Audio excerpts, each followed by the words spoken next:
All right. But the other videos go over the marking up the candles, marking up the charts anyway. But this one, we're going to go over time and sales chart. All right. So now for the time and sales chart. Now, the way you set up the time and sales chart, let me close it and I'll show you from the beginning. With the time and sales chart, you want to go to new, the time and sales, which is TNS, is going to pull up this chart.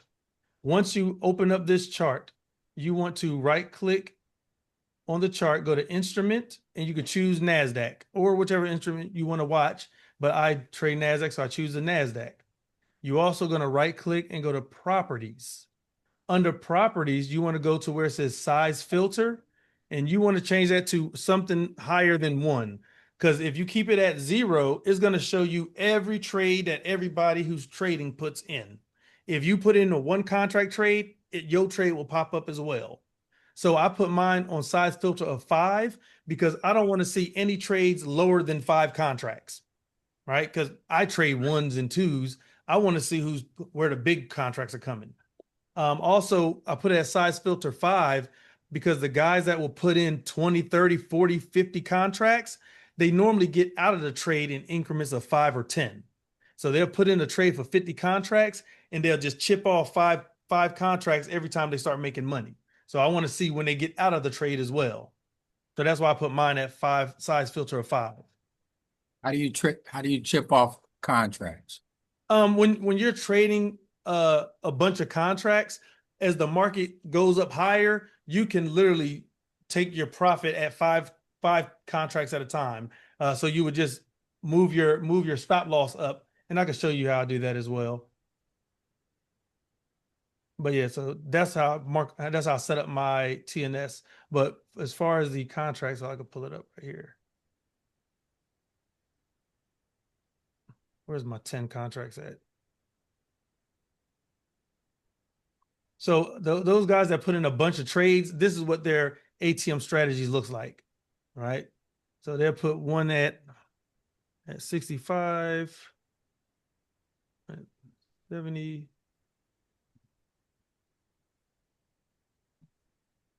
Right? So their setup will look something similar to this, right?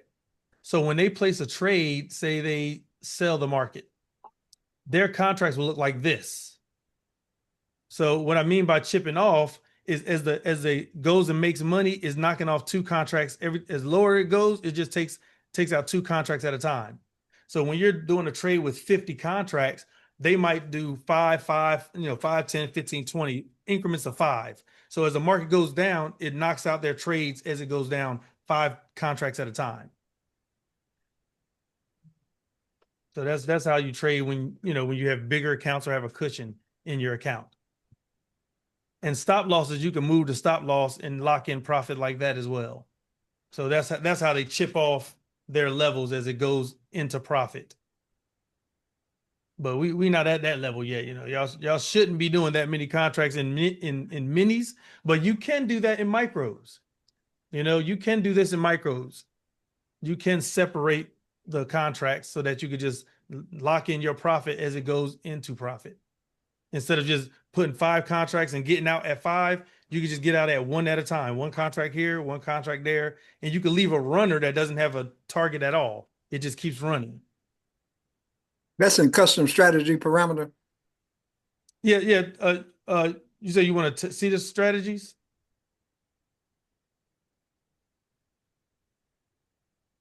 Let's see. Custom. I'll pull it up right here. You want to see this right here? How it looks? Yeah. Oh yeah. Actually, I think that's also in the Discord too. But I could put this in the Discord for you if it's not already in there. Or more or less how to set it up. Yeah, yeah. I can show you how to set it up. I think, do I have a video? If I don't have a video, I'll make a video on how to actually set all that up. Because like I trade micros, and when I trade micros, I'm trading 5, 6, 7 contracts on micros. So this is one of the setups I use on micros. I don't use this on minis. But yeah, I could do a video and show it to you, or I could email it to you either way. But yeah, that's how a lot of traders trade. They'll separate all of them and they'll just take out the contracts as they go into profit. And then they'll leave one as a runner, meaning it has no target. So just in case the market keep going and making money, they'll just leave it running.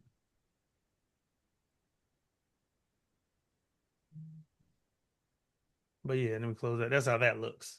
That's in time and sale. Was that? Was that in time and sale? No. Time and sales is over here. Once we hit play, you'll start seeing contracts pop up. So Oh, time okay. and sales is like receipts. They'll show you who placed a trade and when, and it'll pop up on here. And since it's playback, it should still play back just like it was on Thursday. But remember, it only shows big. I only have mine for 5 or more trades.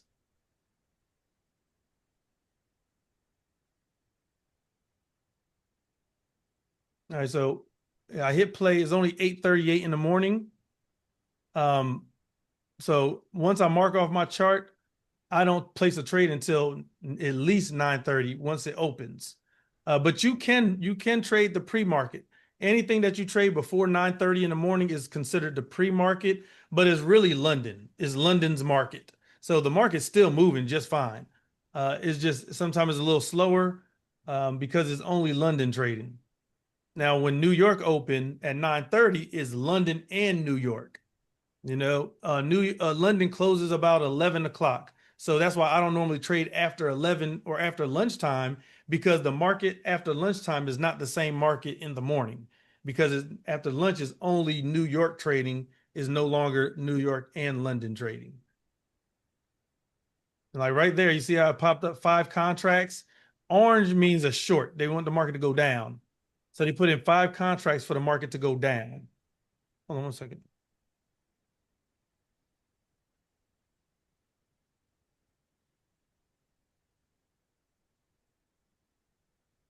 What time do London open?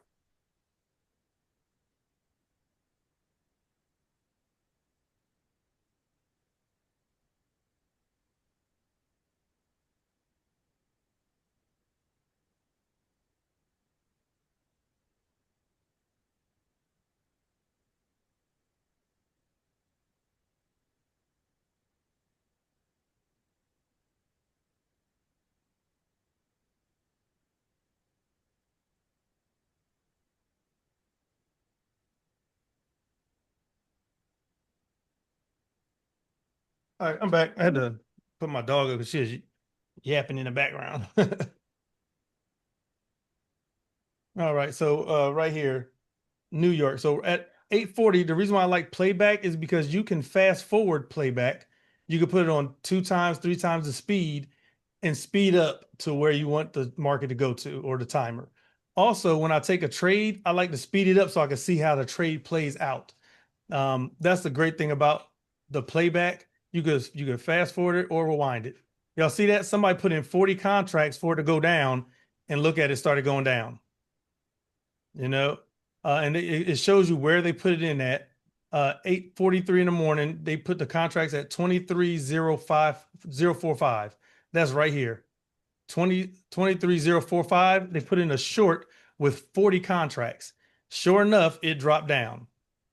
And when you see that green 20, that's probably the same person. They probably took 20 off of the 40. So now they're just in a trade with 20 contracts. So, it's just basically how you understand and read what they're doing. And you can see the market literally respond to it. But that could have also been someone put in 20 contracts for a buy. So they pushed it down with the 40, it went down, and then they bought 20 contracts, and now it's going up. So that's how I use time and sales to determine which trade I really want to take. Because these are receipts. So these are trades that already happened. But 9 times out of 10, if somebody is putting in 40 contracts, they're not closing out the trade the next second. They will sit in there and they want it to go a certain way. So it's never too late. You could jump in, and when I seen that 20, you could be like, you know what? I'll take that buy, because this level right here is still a strong level.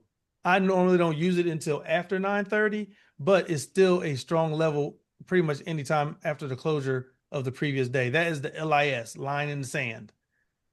And you see, once he put 40 contracts, it dipped down, and then you see 20 contracts, it shot up and is at my level that I would normally take a buy at. So those 20 contracts confirmed, hey, I probably will buy it at this level. It's all about confirmations. Like if I see just the line in the sand, I probably won't take it until I see another reason to believe that is still a good level. See right here, somebody put in 71 contracts.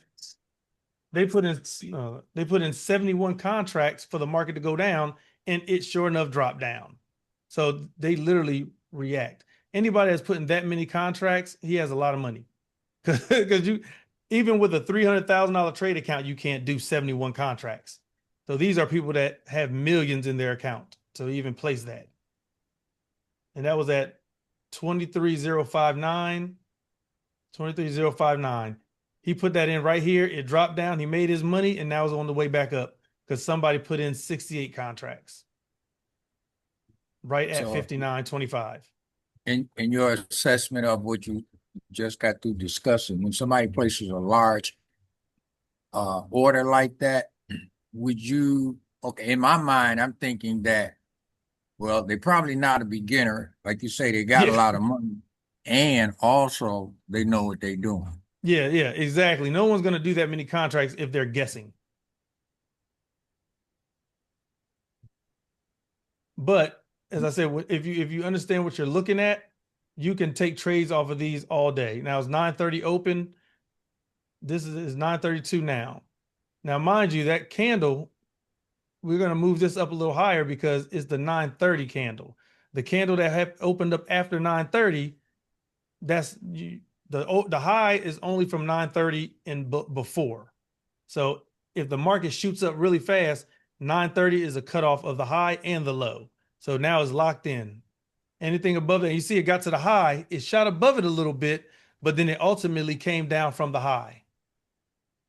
Well, real quick, looking at that, when we're looking at that, do some people actually like put their bids in at different times, or is that all real time? So when we looking at that, like someone, if it was like 9:30, but you seen like, do anyone put like a future bid in, or is it everything is just happening right For the then and time there? and sales? Yes. Yeah, well, time and sales are receipts. So these are Okay. orders that people already put in. That's why they have the time next to it. So you see when they put the trade in, what time they got picked up. So they might have had a resting order. They might have I'll show you. They might have right clicked and put a resting order. So Okay. when the market came to that resting order, it picked them up and went in a certain direction. So when we're looking at that, can we do some, some of where they're at if we chose to, or no? Yes, Okay. yes, you can. Okay. So like when I see a trade gets put in at 9:32, even though it's already 9:32, is not too late because these guys are putting in 40, 50, 100 contracts. So they're Okay. not expecting it to get in a trade and immediately go in their favor. You know what I'm Okay. saying? They're putting in a contract, they taking the trade, and they'll sit and chill and the market go up and down. But they know overall, they know where they want it to go. And the way the market works, if somebody is putting in 50 plus contracts, that is actually what moves the market. Our little 1 and 2 contracts ain't doing nothing. But when you see somebody put in 50, 60, 100 contracts, that does actually manipulate the market. So are they financial institutions like banks? Yeah, exactly. That's exactly who they are. Okay, Those gotcha. are market makers. Some institutions be like, look, by the end of the day, we need the NASDAQ to go here. They can't just put in 2,000 trades and push it there real quick. They're like, look, by the end of the day, by 4:05, we need this market to be at a certain level. So throughout the day, if it's going too high, they'll put in a big short. If it's going too low, they'll put in a big buy. So when they say the market is manipulated, it is, but Mm-hmm. they don't hide it from you. Right. They let you know that's why they call them market makers. They make the market, and they don't really have a limit of money. You know, let's say the more you do this, you'll see 120 contracts. You like, good Lord, 120, that's 120 times 5. You know what I'm saying? Like this is big money. This is nothing little at all. So, and that's just how I use time and sales to figure out. So let's do a calculator on here. So some of these guys, you'll see them, what was that, like 47 contracts. That's 47 times $5 per tick. You're looking at $235 every time it moves. He's risking 235 bucks every movement. It don't take long to make $500,000 doing that. And he did a short at what was that 24.75?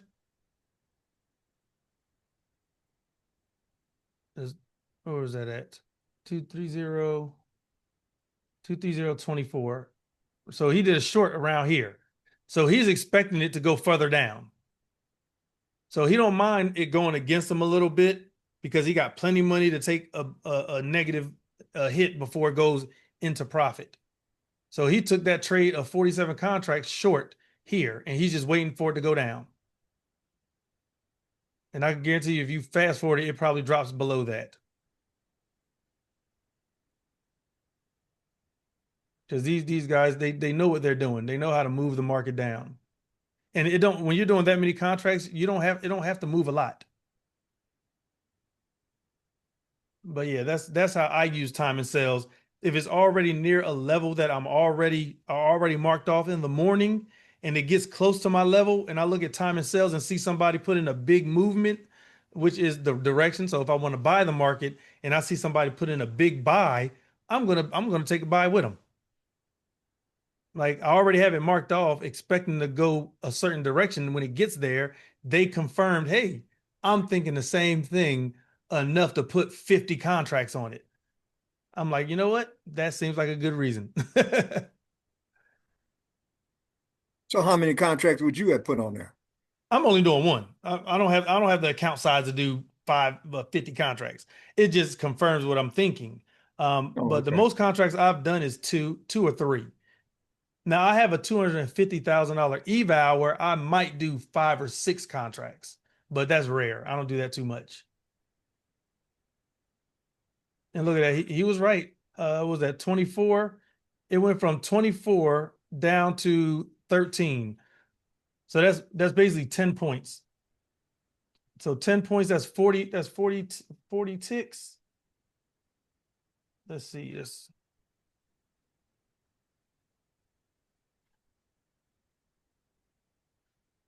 So that's 40 ticks times, what was that? What, $240 per tick or something like that? He just made $9,600 in less than 5 minutes. From that little movement from 24 down to 13, you're looking at $9,000 within 5 minutes. You know, some of them dudes be doing, 100 contracts. You're looking at $23,000 in 5 minutes. You know, so it's a lot of money moving around here. And time in sales is kind of like a cheat sheet. You know what I'm saying? You can see where the big trades are at, and you can place an order around that same level because just because they put a big trade in don't mean it's going to automatically just move. You can jump in if you see it pop up at the top, you're like, oh, let me look at what happened around that level, and I'm going to take a trade around the same time.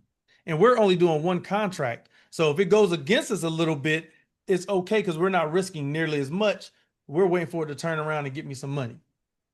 You know, and honestly, if you're trying to get 50 to 100 bucks, that's 10 to 20 ticks in the market. You know, as a beginner, you want to find out what you can do consistently. We're not trying to make our salary in a day, not yet at least.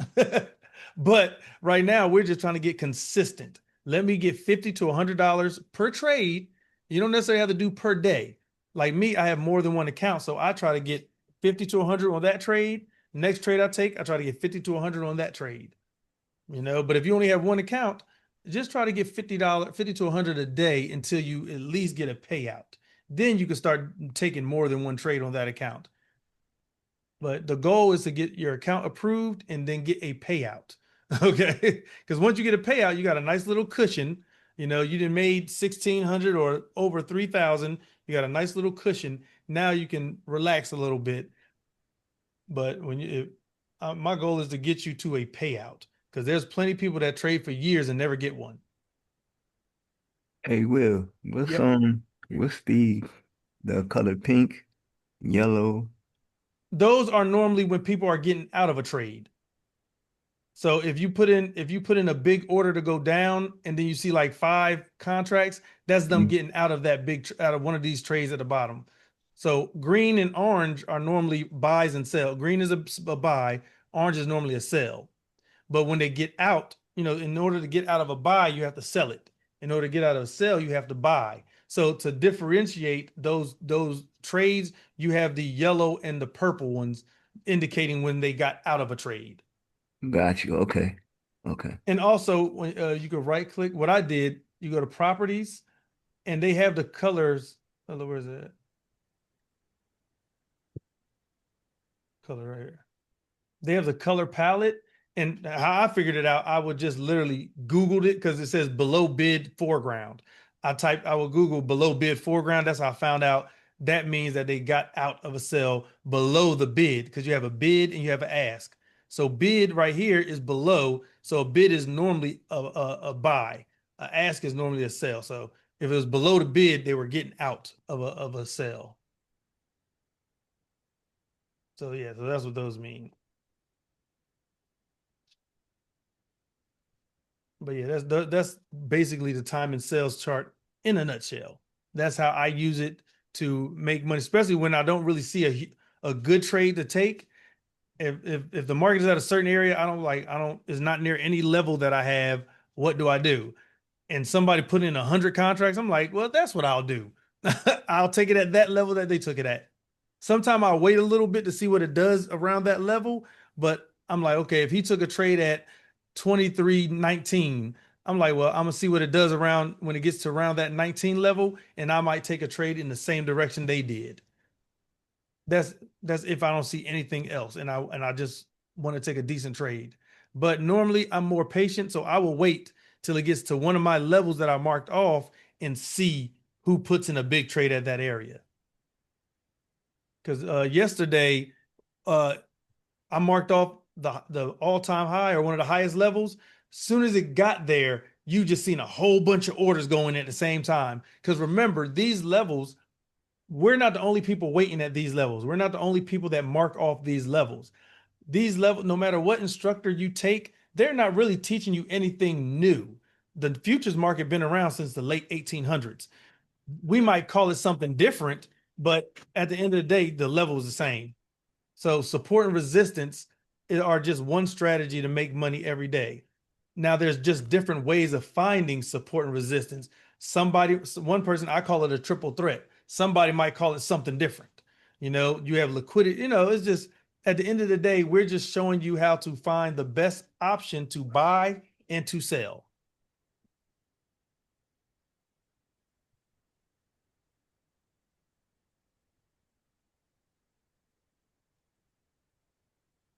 Will, Yeah. how do you know if they're going either put in an order bearish or bullish? On the time and sales, Yes, sir. the green ones are normally a buy and the orange ones are a sell. Okay, thank you. Yeah. And let's say I mostly use it when if it's near a level that I'm already thinking, and I'm like, okay, if it gets here, I'm going to sell it. I'll look over there at time and sales and I'll see them putting a sell in around that same level. I'm like, okay, that gives me confirmation, especially if that's the only thing I see, like the overnight high. If the overnight high was the only thing I see around here, I don't have no other confirmation. I will use the time and sales to confirm that the overnight high is a good area to sell. And you see, it jumped a little bit above the overnight high, but look at that big drop. That's a lot of money. So I'm willing to take a little bit of heat to make to catch that big drop. Now, also the overnight high, once again, this is a level that they've been teaching for years. We're not the only ones sitting at this level right here. The market makers know that, hey, these new guys are sitting here at 23079 because it's the overnight high. What they do, they sweep it a little bit above and they snatch up all the new people lunch money. Then they go down in the direction that they wanted to go down in. Because in order to get out of a sell, you need to buy. In order to get out of a buy, you need to sell. If you can't find liquidity, you are the liquidity. They go up there, snatch up your money. You wasn't wrong. You were right. It was going to go down. You just had your stop loss a little too close. So when this stuff like this happens, called a sweep, what I do, I like to see what the candlestick does when it gets near this level. A lot of times, if it's gonna drop, it'll touch the level a couple times and it won't break through it. I'm gonna sell it. But there's times where it touched that level and it just goes straight up. I will wait for it to come back down to that level, and then I will put in my sell and ride it down. So that's one of the things that the 3 instructors that I had, they would never tell me. I'm like, how do you know when to jump in? Oh, well, it's a fill-in. No, it's a science to it. My science is if I see a level, if the market taps it 2-3 times and it don't break past it, I'm going to short. If it touches it, plays around there and then goes up, I'm going to wait for it to come back down to it, and then I'm going to short it. But, there's times where I waited for it to shoot up and I would take a short all the way up here. Because I'm like, it's not going to go too much farther past that. It's a gamble. Now that's a gamble, but I've been trading a little bit longer. I have a little more cushion in my accounts. So I would take that trade. But when I was beginner, I will wait for it to come back down to this red line. Then I would short it. So that's what I use to jump into a trade. I normally won't just put a resting order at the overnight high, because 9 times out of 10, it's going to go a little bit past it because they know a bunch of people sitting there just waiting, ready to go.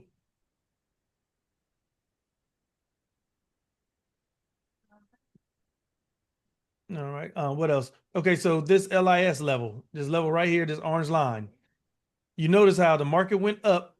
It was a big red level. When it came down here, once again, I wouldn't just sit here and just take the trade because it got to this orange line. That big red candle, I was not going to just buy it here. You waited, I wait. It went past this orange area, and guess what? It closed. The bottom of the red is a closure. Once it closes below a strong level, that level is no longer support. It was support. It normally, you see right here, it stopped down here, went up. It came down here, it stopped, it dipped a little bit above it, went up. It was support. Once the market closed below support, it is no longer support, it is resistance. Support turns into resistance once you get a closure below. And look what happened. It closed. When it came back to that area, tried to go back above it, it said, no, sir, pushed it down. So once was support, once it closed below, it is now resistance. It came back to it, resisted, and went down. So if you would have took a short from here, you got out around here because it's like, oh, there's a level. Let me get out around here. It closed below it. Okay, I'm a short now. I'm going to take a short right here. It came back to it. You take a short, you made some more money. You could have made $50 several times within this 15-minute time frame. So when it comes to levels, it's never a cut and dry where it's going to get to that level and just stop dead in its tracks. It's going to play around that level a little bit to test out who's there. And then it will ultimately, 9 times out of 10, is going to move away from it. You just have to have the patience and the knowledge of when it's going to do it. And that's one of the things that I look for. I look for to tap that level 2 or 3 times. Then I'll take the short, because I want to make sure it's not just going to go straight past, knock me out, take all my little lunch money, then go in my direction. And I feel like it's a personal attack when that happens. Like it just knew I'm going to take his money and only his. But it's not like that. It's other people sitting there and they taking everybody lunch money. So those are what I look for before I get into a trade. I like to sit and see what the candlestick does. Let's see what else. Let me hit play, because right now it's 9:47. I only trade the first hour because the first hour is enough movement from the 9:30 open to 10:30 to where you should make plenty money in that time. And you see it's still going down. It bounced off of this level. Once it closed below it, it bounced off. Now look, when it got to this level, it started bouncing up a little bit. You know what I'm saying? You could have made there you go, $50 right there. This is a 1 hour level that I marked off. It came down to the 1 hour level and got smacked right back up. And if you look over here, look at all those green that popped up. All these green popped up saying buy.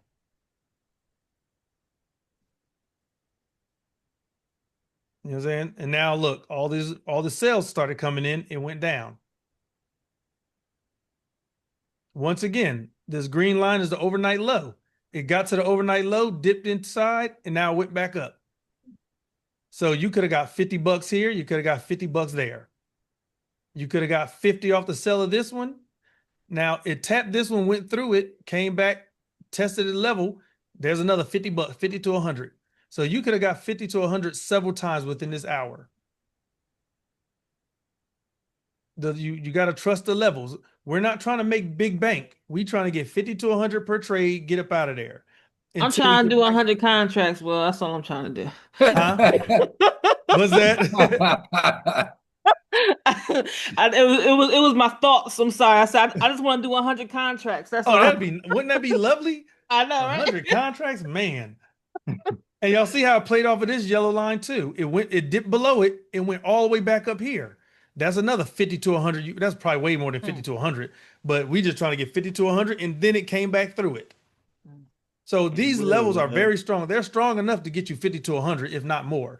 But because it's such a huge drop, I'm looking for a sell. I would have took a sell from this little level. I would have sold and just let it ride. So You know? like Apex and Bullinox, they won't flag an account if you're making several, trades like that. No, in not at pro- all. Nope. Okay. The only time that these prop firms are concerned is if you're doing a buy and a sell at the same time. Oh, okay. That's called hedging the market. Okay. They don't like when you do that. They don't like when you buy and sell off the same account. You could buy off of account number one and sell account number two. You could do opposites, but on account number one, you can't put in a buy and a sell for account number one. And yeah, that's what a OCO. Well, yeah, OCO, what that'll do, if you put in a buy, as soon as you put in a sell, it's going to knock out the buy. On the same trade? Yeah, it'll just knock it out. That way you're not in the same in a sell and a buy at the same time. Oh, okay. Oh, no, okay, but you can you put an OCO on trade station? I mean, not trade station, NinjaTrader. Yeah, yeah. I don't really do it. Where's it at? It's is it properties? I don't know. I'm not really sure how to do it on here. I think it's one of these that you choose. Keep selected ATM strategy template on order submission, and it cancels out the other one. Yeah, I'll look it up and get you the answer to that. Exactly how to Yeah, put it yeah, on. yeah. Because yeah. Thank you. Yeah, let me write that down. I get you the answer because I don't use that. It was an OCO. Why? Just never had to. What was the purpose of it? It does. From what I understand, it if you put in a buy and a sell, it'll take you out of one of the trades as soon as you get in.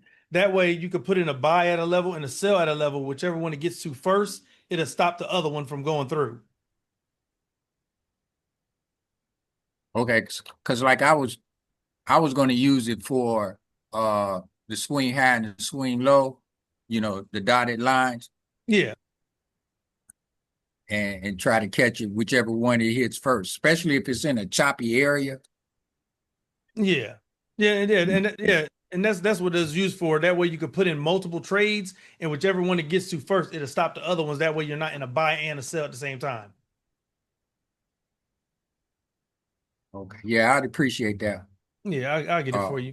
But video. me, I Okay. normally just do one buy or one sell, and I'll just sit in that trade for a little bit.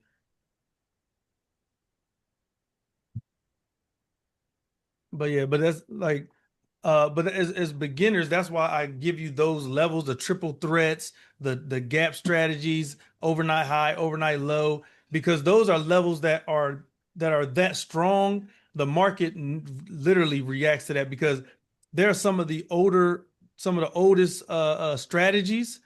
So more people follow those strategies, therefore the market follows those strategies. Nothing in this market is sporadic or random. The only time the market is random is news. That's why they have the channels to let you know, hey, at 10 o'clock, such and such is happening. So that you don't jump in a trade at 9:59, get smacked, and you're sitting there trying to figure out what happened. You had the news. The news let you know this was gonna happen. If you wanted to jump in that trade, that is on you. Now, when you have a prop firm on a PA account, there are certain candles that you're not allowed to trade, and they will flag you if you trade them, because people do trade the news, especially people that have cash accounts. They will trade the news for that purpose. Is a lot of volatility. I call it violent. It's violent when you trade certain days. Like, let's see, search events. You see Powell. Where's Powell at?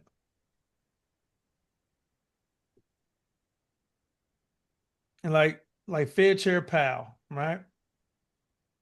Where is it? When Powell is speaking, they literally tell you that it's market manipulation. Like they'll say because of what he might release, it can sometimes affect the way the market moves. It's not like they're trying to hide that it's manipulation. There's nothing that they're trying to hide about it. They're going to be honest with you. So you're not surprised because, as I said, there's a lot of people that trade the stock market. So the way it moves is a calculated movement. The way we make money is because we understand how to find those calculated movements, which is the overnight high, overnight low, strategies like that. Time and sales, the LIS, those are all just ways of learning where the market is going to turn around at. And if you practice it, it starts to become muscle memory. Literally, you can see the moves and be like, okay, I've been here before. And I think get out of here. Yeah, Powell he was testifying all last week. Now, when it says Powell is testifying, it normally don't move the market as much. But if you click on each one of these folders, it would tell you why traders care. Like this one right here, the PMI. Why do traders care? Is a leading indicator of economic health. Business react quickly to market conditions, as their purchasing manager hold perhaps the most current and relevant insight into the company's view of economy. So they tell you why you should care and why that news can move the market and why you might not want to be there, because they told you it's gonna make it move. You don't want to be caught in those trades not knowing when the news is happening. So every morning, the first thing I do is check the news. And I used to write it down, but now I would just keep a mental note like, okay, 10:30, you don't want to be in the market a minute before 10:30 and up to 5 minutes after 10:30. So that don't mean you can't trade the rest of the day. It just means for within the first 5-6 minutes of that happening, you don't want to be in a trade. Now, your evaluations, they don't care. If you want to trade Powell news with your evaluation, go right ahead. I've passed evaluations by trading the news before, but you can't do it on your PA. They will literally flag you if you do it on a PA. And it's almost like they're mad that you're taking advantage of the manipulation. Like, we can manipulate it, but don't you make money off our manipulation. It's weird. They're weirdos like that. But that's why it's legal for them to manipulate it, as long as they tell you we're about to manipulate it at 10 o'clock. Let me see what's happening next week, because I'm just nosy. All right, so Tuesday is a lot of news right at 8:30. And you can just say, you can look at the future and see what's going on. Because like, I'll look at it. If I see a lot of news around 9:30 to 11 o'clock, if I see a lot of red folders, I just won't trade that day. I might trade simulation, but if I see a lot of news around the time that I normally trade, I just don't trade that day. Because it's just way too much news and way too much going on. But yeah, next week don't seem like a bad week. Monday, little 10 o'clock news, nothing too crazy. Tuesday, all the news is at 8:30. I'm not trading at 8:30 anyway. So yeah, but for the most part, it don't be a lot of news around 9:30, 9:45. So now, even though this one is yellow, crude oil, you want to be aware around 10:30 on crude oil. It may not say anything on Forex Factory, but on US.Econo Day, when you see oil like natural gas, it'll be green. So it's still telling you to be aware of it. It's just, it don't really affect Forex. That's why it's not on a Forex level. But we don't trade Forex, we trade futures. So futures, oil will affect it. You know, because we're trading the NASDAQ. I'm pretty sure NASDAQ probably has some oil companies under them or companies that make money off of oil. Just like with all the stuff happening with war, the NASDAQ hit all-time highs because a lot of companies that are under NASDAQ also work off of government contracts. You know, it's all connected. I'm just saying, it's all connected. And as long as you understand the connection, you can make money every day. But that's why a lot of Okay, people that what make was the money in color the of those market envelopes watch the on news. U.S. Econo Day? What's that? What was the color of those envelopes on U.S. Econo Day? Green and red. All right. Yep, green and red would let you know what's going on. Yeah, like Thursday at 4:30 was a Fed balance sheet, and if I'm not mistaken, at 4:30 the market went a little crazy. I know. What was that Thursday night around 8 o'clock? 8 o'clock, was it 8 o'clock at night? Around 8 o'clock at night, it was a huge drop, and that's very rare for the Asian market to drop like that. It don't normally move that much. But I think they was talking about tariffs or something like that, and yeah, it dropped. But yeah, paying attention to the news, paying attention to current events will do pretty much will help you in the market as well. It'll help you learn a lot about this market. What else? Let's see. It was a course. All right, and for you guys, I don't know if y'all looked at all the stuff that's in the course, but if you go further down, Controllers Ltd. I know a couple people were unaware of this, but in the course, the company right here called Controllers Ltd. They literally help you set up corporations. They help you structure your business. They help you with your trust. They'll help you with a bunch of stuff. They teach you all about all the tax write-offs you get by trading under a LLC. All that is in the course here. And if you tell them that you came from my course, they'll probably, well, not probably, but they will give you a decent discount on their services if you want them to structure your whole business. These are the same guys that structured Apex's business. Apex Trader Funding, where we get all our accounts from, they structured their company for them. So they're really good at what they do. They do hybrid. They teach you liability, controlled members, taxes, all that stuff. And there's a whole 30+ minute video for those that haven't gotten down that far. But yeah, it's business risk, your kids, they teach you so much stuff. And the guy that helped me is Stefan. Some of you might have heard Stefan or seen him. He might have popped in here and there. But Stefan, he's the one that will actually sit down with you and help you schedule all this and get it done. Also, there is an affiliate marketing course in here for those of you that want to learn how to make money as an affiliate. And I'm talking about Amazon affiliate, TikTok affiliate, or an affiliate of my trade course.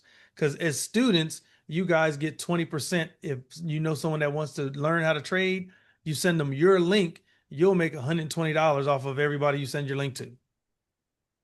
So we share wealth. We share wealth over here. Nice little pocket change to buy some more accounts with. But there's a lot of videos, a lot of information in that course as well. And of course, you guys obviously know the Discord link because you're here. But you could set up all these links as well for your stuff. Yeah, I haven't really looked over my videos, but I made them, so I don't have to look over them. But there's a lot of information in that course as well. That's not just day trading. All right, so right now we have the Q&A. Anybody have any questions while we're here? Yeah, I got a question about the Discord. Does anybody use the Discord outside of just posting up what they made? Because I don't ever see nobody in there. And I was noticing it says I don't have permission to use an aspect of the Discord. What Let me see aspect? that's what I'm getting ready to do. Look for it now and see if I can pull it up and tell you exactly what I'm talking about. It's probably he has to verify his email. I just went through that. Yeah. As far as a lot of times they're really secured with Discord. You got to confirm and all that other stuff too. Okay, I'm in introducing yourself. Let me see, not that.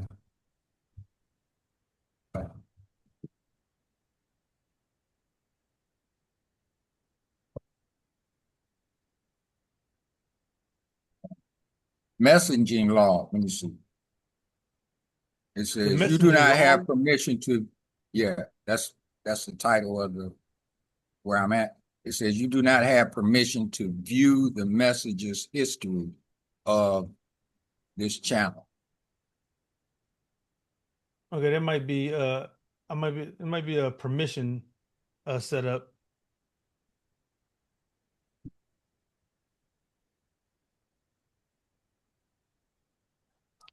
Yeah, I'm gonna open it up and it probably like permissions. I gotta go in there and redo the permissions for some reason.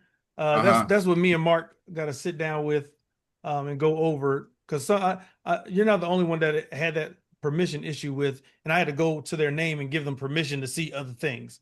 So I just gotta go in there and change the permission for you. Yeah. Yeah, So, was you able to contact Discord's tech support, Will? Yeah, I reached out to them and they wanted to schedule a time to go over it. I just haven't had time to sit down with them.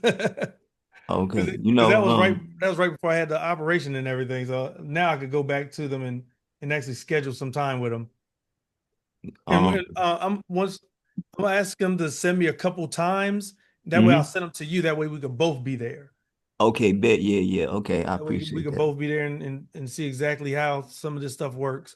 Okay. But I removed the $400 course option to where it's just a $600 one. So that way we don't have to work so hard at worried about who gets what access. Everybody paid the 600, so everybody gets the full access.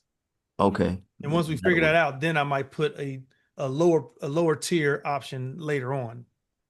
Okay. Yeah, but yeah, we got to figure that out first because they were tripping. I hope that helped you, Marvin. But yeah, I wrote that down. I'm gonna go in there and check that. So and I just want to know is anybody else using these? Because I'd like to chop it up when I can't get with you. Somebody else in the community might be able to give me an answer. So is anybody else using it? I guess Yeah, I'll not. try to help you. Using the courses, the modules? Discord. Yeah. Discord. Well, I'm Do learning. y'all chat in the Discord? That's what I'm saying.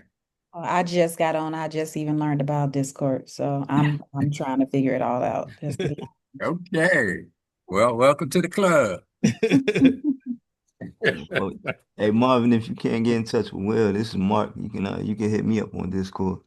Okay, this is Mark. Yeah. Okay, Mark. Cool. Yes, sir. Yeah, that's the website guy. He know All way right. more about these websites than I do, boy. I'll be trying to figure them out, but yeah, he's the pro in that area. Good to know. Oh yeah. All right. Any other questions? One last question, since Mark give me that invitation. So how do I hit you up? Through Discord or what? Discord, yeah. Okay. All right. I give it a He's try, on man. there as Mark. Okay. Sounds good. Thank you. Yes, sir. Hey, Will, should I finish the whole course before getting together? Oh, No. We could do that. We could do that. Well, I don't have time today. Just shoot me a couple times that you're available. And we'll pick a time, because that way I can set your charts up like I have mine. I mean, I'll teach you in the course how to do that, but I like to sit down with you, set up your chart for you, give you a tutorial on NinjaTrader if you're new to NinjaTrader, and I got to give you the code so that you could get a free either a Boolinox account or Apex account, whichever one you want. I have the code to give you a free account, at least the first month free. To get in touch with you will be Either you can either do it in Discord, TikTok. All the students should have my number as well, because I have a text message number for all my students anyway. I have your email. I could just email the information to you. Thank you. Yeah, I have a little text message number, so if you need to know something, you could text me, and a lot of times I answer right then and there. So like especially if you're trading and you have a trade question while you're trading, I'm sitting right there in front of my computer next to my phone anyway. Good to know. Thank you. Yeah, no problem at all. But yeah, definitely take One advantage of these last free question. accounts. One Go ahead. last question, Mr. H. When you're doing your fair value gap, what time frame are you using? I mark off the fair value gap off the 1 hour or the 4 hour. I might do a daily. If I see a good fair value gap on the daily, I'll mark it off, but mostly 1 and 4 hours. You know, because 5 minute is so many different gaps in a 5 minute. I don't trust a 5 minute fair value gap.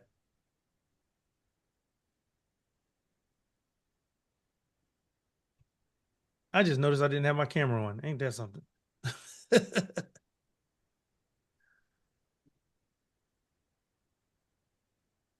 All right, anybody else?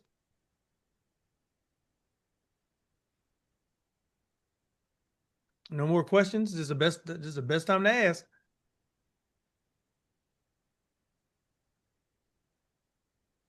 Okay. The high and the low, when you mark those off, you said you do that on what, the which chart? Daily. The Yep. day. So you just go to your daily or the 1440 minutes, because I like to break it down into minutes. Mhm. You go on the daily and you mark off the high and low of that very first candle right here. And the high and low is before 9:30. So after 9:30, you can no longer use that daily candle. You have to go down to like a 5 minute and seeing the last candle at 9:30 where it was at. So you usually mark that the day before? I'm sorry if I missed Another that. the morning of before 9:30, right before, because if you do it the day before, the market could go past that level before 9:30. Okay. So when I sit down around 8:30, I'll mark it off, but it's not locked in guaranteed until 9:30. Anything after 9:30, it might be above it or below it.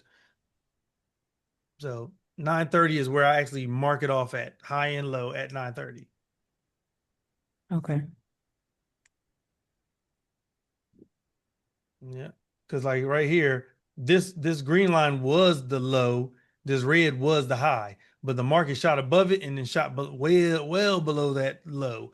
So after 9:30 is locked in. You can't don't adjust it after that. And how you see the timing on that? Oh, okay. Okay. Oh, you're talking about up here at the top? No, I know the minutes, but the Oh, the 9. minutes. Oh yeah, when you're down to, if you want a 5 minute chart, they're right here. Or you can hover over it and you'll see the times. 9:40, 9:45. But I won't see that on the daily. That's what I was Yeah, saying. I because the saw. daily is just one day. Each bar is a Yeah. day. Is a whole day. So you'll just start at whatever that first line that's right under like the July 9th is Yep, what this is you're. right here. Yep. And before, and as long as it's before 9:30, you can mark the high and the low. After 9:30, it might be above it or below it by then. So 9:30 or before is where you want to mark this up.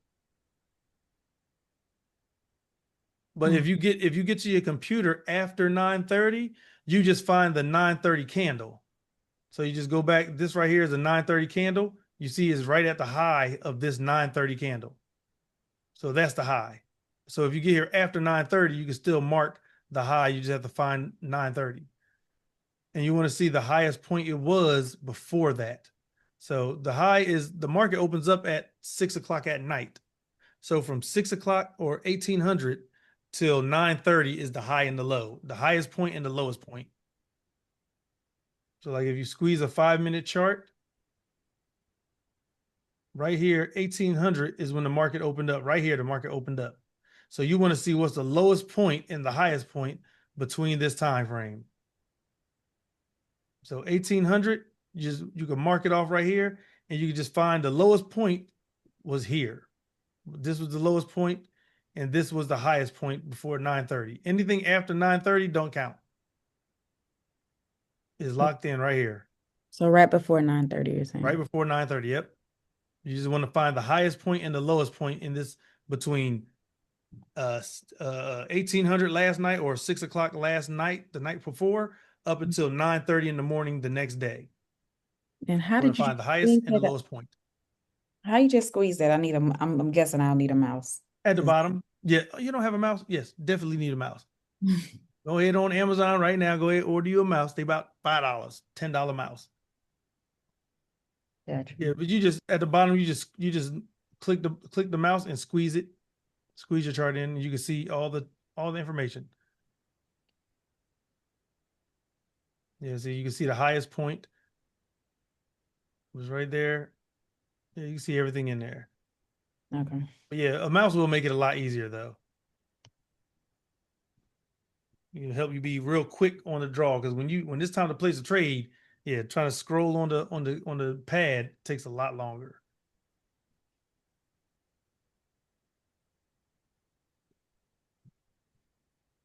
Okay, go back to the daily chart really, really quickly. I guess I'm trying to see. Yeah, actually, I could go back to 9:30 also to 8 to before 9:30.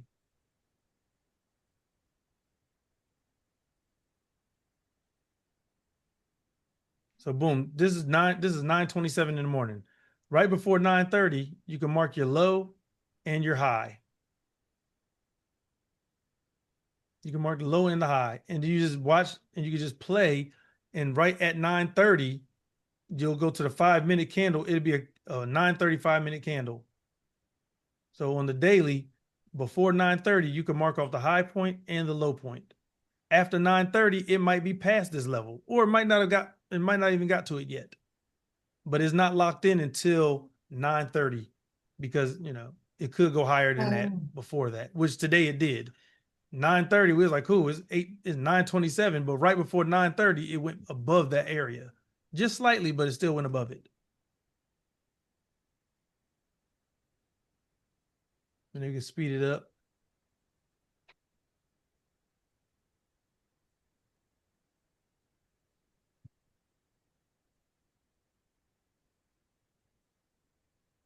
See right there is 9:29.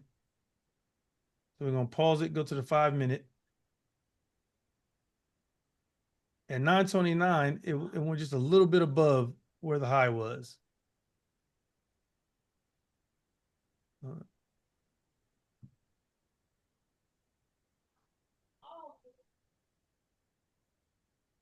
So this right here is a high and went slightly above it, just a little bit. Well, where's the high on here? I'll let it play. It didn't show my red line on there. Let me double click on it.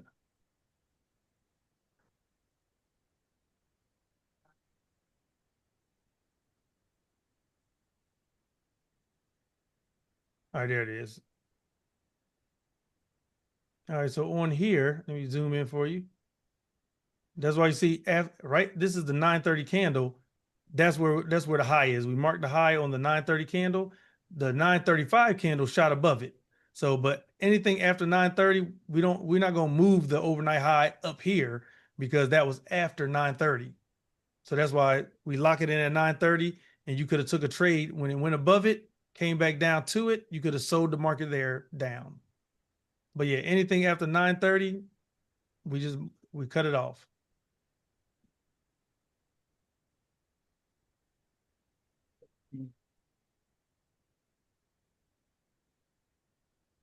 Yeah, so yeah, that's how that works. And you notice we still have the overnight low because we locked it in at 9:30. We're not going to move it anymore.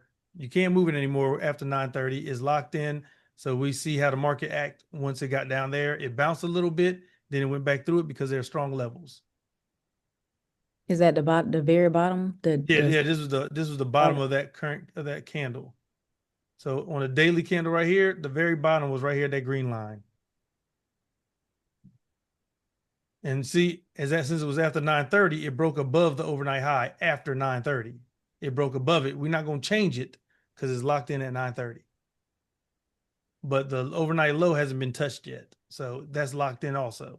So I see the overnight low, but not the red. But okay, the overnight low was at what time?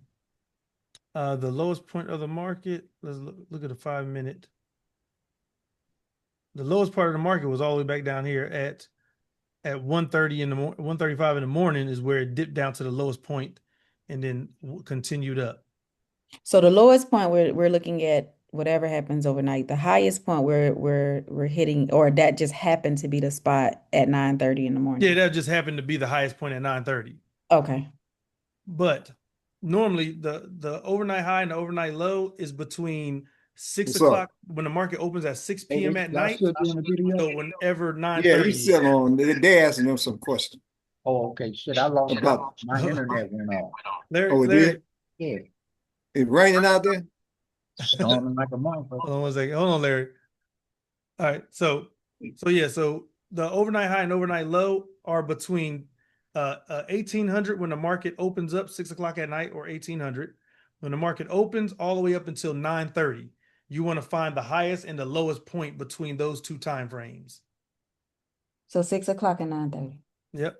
Okay. Yep. So that's why normally if you trade a New York market, you're not going to you don't have to worry about what happened overnight. You can just go to the daily, because the daily candle opens up at 6 o'clock. So it opened up right here at the bottom is normally where it opens up at. It opened up here, and throughout the night it dipped down and went up and down, but that daily candle is going to stay there the whole day. It's not going to be a new candle until 6 o'clock Thursday night. Then a new candle pops open. Okay. So yeah, so this one candle is going to tell you everything that happened while you were asleep, basically.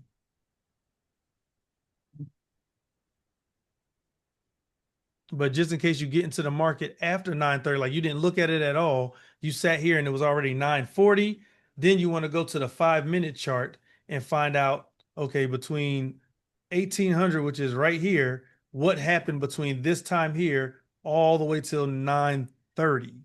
And you can mark off the high and the low between those time frames between here on the 5-minute. But same time frame, the six and the 6 and the 9. Yep. Which is the reason why I say 1800, because the chart goes by military time. Military time. Yeah. Yeah.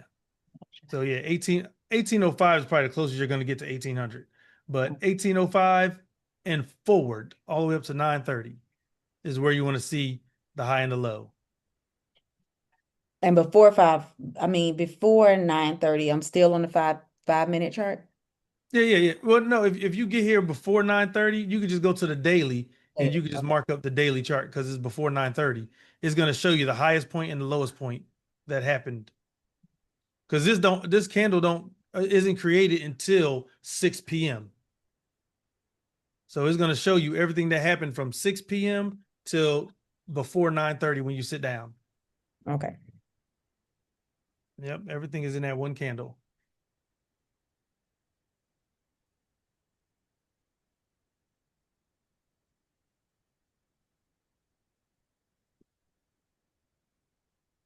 All right, anybody else? Because we're hitting an hour and a half. That's all the questions. I don't want to leave. Y'all still got some questions left. But we'll be back. We'll be back Saturday. And you can always message me if a question pops up throughout the week. You can always shoot me a message and I can answer it for you as well. Last question for me. The line in the sand. I know you mentioned that it had to be, it means whatever. 16:05 or 4:05 p.m. The closure of the 4:05 p.m. candle.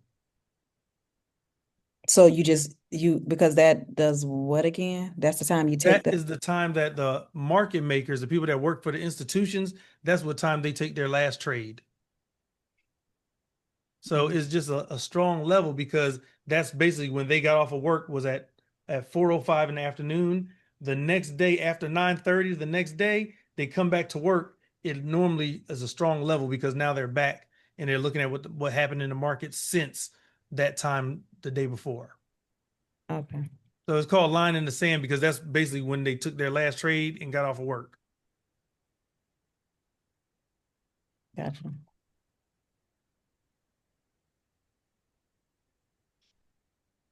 I think that is it for me. Yeah, but it's just one of those levels that works really well.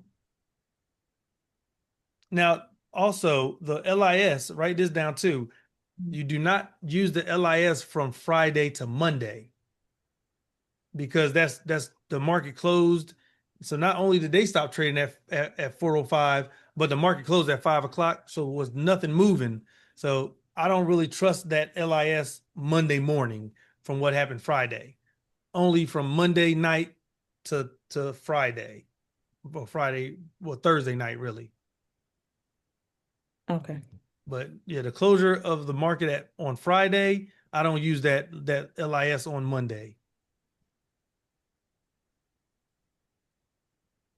Good stuff.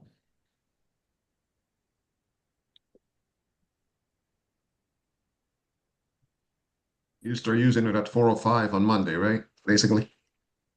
No, on Monday, I don't use that level at all. Now, when the market closes at 4:05, I'll use it Tuesday, from Monday closure to Tuesday. But from Friday closure, I don't use it on Monday. Thank you. Yeah, because too much happened over the weekend to trust it anymore. Because even though the market closes Friday at 5 p.m., that don't mean the stock market is not moving. You know what I'm saying? It just we can't make money from it yet until Sunday night.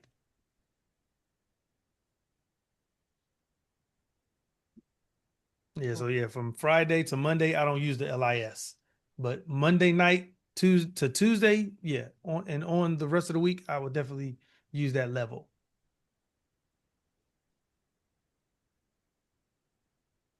Okay. You know, but I normally, when I first started being profitable in trading, I just picked one strategy and whooped its tail until I got a payout. And that was the triple threat that I teach. I only took a trade off the triple threat. If I couldn't find a triple threat, I just didn't trade that day. But I used that one strategy until I got my accounts approved. That's good to know.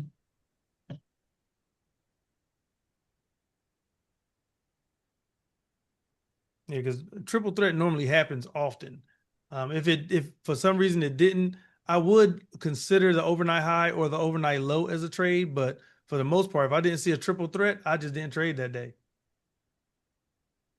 So, you don't have to trade, you don't have to place a trade every day, but it does help by looking at the market every day and looking at the structure, knowing when, just going in, at least in simulation. Because you want to learn how to trade every type of trading day. But that don't mean you always have to trade your eval or your PA. You can trade your simulation if you don't feel comfortable actually trading your actual account yet.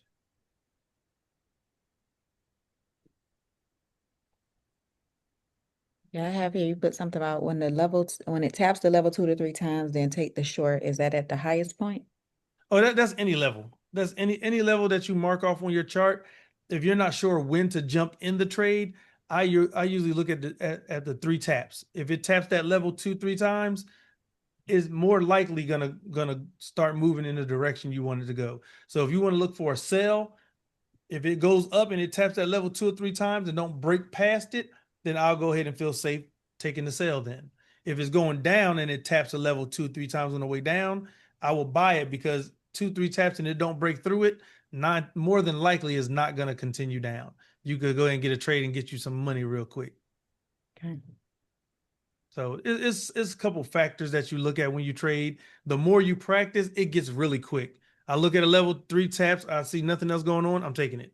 It's split second decisions really. It just takes time to be able to eyeball certain movements. Okay. All right, is that everything, people? Because if that is everything, we could go ahead and mix this down. I will post it to our to the Discord so you can watch later on and go from there. Is that everything? Everybody good? Yeah, I'm good. Don't forget to Yep, what's the that, OCO. OCO? Yeah. Got it written down And here. I'm going to go ahead and look it up and get you the information for that now. okay, and the Discord info. Yes, yep. Get you. I got the permissions written down to get that fixed. Thank you. No problem at all. Hope you guys have an amazing weekend. And as I said, if you have any questions, all you gotta do is shoot me a message and I'll get with you as soon as I see it. Beautiful. Have a great day, everyone. For sure. Yeah. And yeah, and Perez just hit me up, shoot me a couple times and dates. You got it. Thank you. All right. You guys have a good weekend. All right. You too. See you, everybody. Bye.